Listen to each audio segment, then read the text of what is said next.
Hello everyone, welcome back to my channel mister and missus Home. আশা করি সবাই ভালো আছেন। আজকে আমি আপনাদেরকে খুবই সহজে ঝটপট ঘরোয়া মশলা দিয়েই চিকেন রোস্ট করে দেখাবো, কোনো স্পেশাল মশলা ছাড়াই। এতটাই মজার হবে, কেউ না খেলেই বুঝতে পারবেন না। আমি এখানে একটি চিকেন 4 টুকরা করে কেটে নিয়েছি। সামান্য একটু লবণ আর সামান্য একটু মরিচের গুঁড়া দিয়ে খুব ভালোভাবে মেখে নিতে হবে। আপনারা চাইলে শুধু লবণ দিয়েও মেখে ভেজে নিতে পারেন।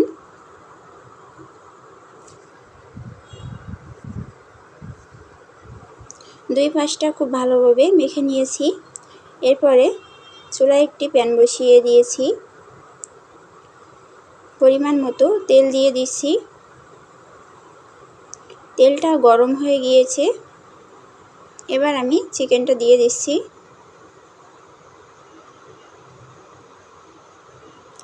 চিকেনটা কিন্তু খুব বেশি ভাজা যাবে না, দুই পাশটা হালকা করে ভেজে নিতে হবে। খুব বেশি ভেজে নিলে কিন্তু চিকেনটা আবার অনেকটা শক্ত হয়ে যাবে, খেতে একেবারেই ভালো লাগবে না। এক পাশটা ভাজা হয়ে গিয়েছে, অপর পাশটা উল্টে দিচ্ছি।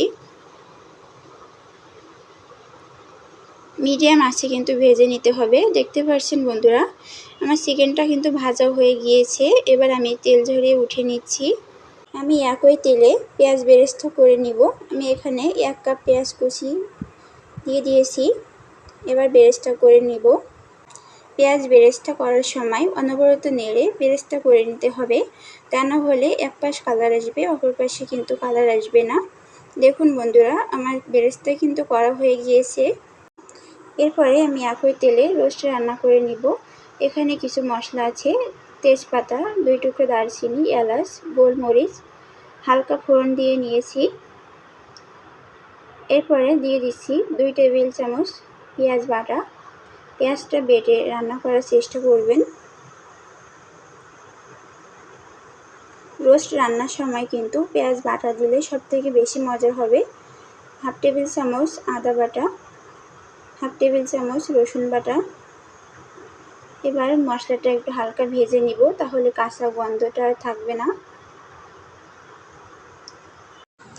দিয়ে দিচ্ছি জিরা বাটা 1 টেবিল চামচ, বাদাম বাটা দিয়ে দিচ্ছি 2 টেবিল চামচ। বাদাম বাটা একটু বেশি করে দেওয়ার চেষ্টা করবেন, তাহলে খেতে কিন্তু খুবই ভালো হবে। টমেটো সস 1 টেবিল চামচ।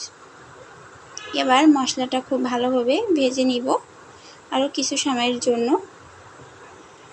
গুঁড়া মশলা দেওয়ার আগে একটু পানি দিয়ে দিয়েছি, তাহলে আর তলায় লেগে যাবে না। মশলাটা কিছু সময়ের জন্য খুব ভালোভাবে কষিয়ে নিব। এরপরে গুঁড়া মশলা দিয়ে দিব, স্বাদ মতো লবণ। লবণটা আপনাদের স্বাদ অনুযায়ী দিবেন। 1 টেবিল চামচ লাল মরিচের গুঁড়া, 1 টেবিল চামচ ধনিয়া গরম মশলার গুঁড়া, ফ্লেভারের জন্য 4টা কাঁচামরিচ দিয়েছি। এবার চিকেনটা দিয়ে দিব। মশলাটা খুব ভালোভাবে কষিয়ে নিয়েছি আমি। চিকেনটা দেওয়ার পরে খুব ভালোভাবে কষিয়ে নিতে হবে কিন্তু। চুলার আঁচটা মিডিয়ামে দিয়ে খুব ভালোভাবে কষিয়ে নিতে হবে। চিকেনটা খুব ভালোভাবে কষিয়ে নিয়েছি। এবার 1 কাপ লিকুইড মিল্ক দিয়ে দিচ্ছি। এখানে টক দই দেওয়ার কোনোই প্রয়োজন নেই। এভাবে রোস্ট রান্না করলে খেতে কিন্তু ভীষণ মজার হবে, কেউ বুঝতেই পারবে না যে আপনি স্পেশাল কোনো মশলা দেননি। 1 কাপ পানি দিয়েছি, তাহলে সিদ্ধ হয়ে যাবে খুব ভালোভাবে। ঝোলে কিন্তু বলক এসে গিয়েছে। এবার আমি ঢাকনা দিয়ে ঢেকে দিব 10 মিনিটের জন্য। 10 মিনিট পরে ঢাকনা খুলে পেঁয়াজ বেরেস্তা দিয়ে দিয়েছি। বেরেস্তা একটু বেশি করেই দেওয়ার চেষ্টা করবেন। বন্ধুরা, আমার রান্না কিন্তু শেষের দিকে। রান্নাটা আমার হয়ে গিয়েছে।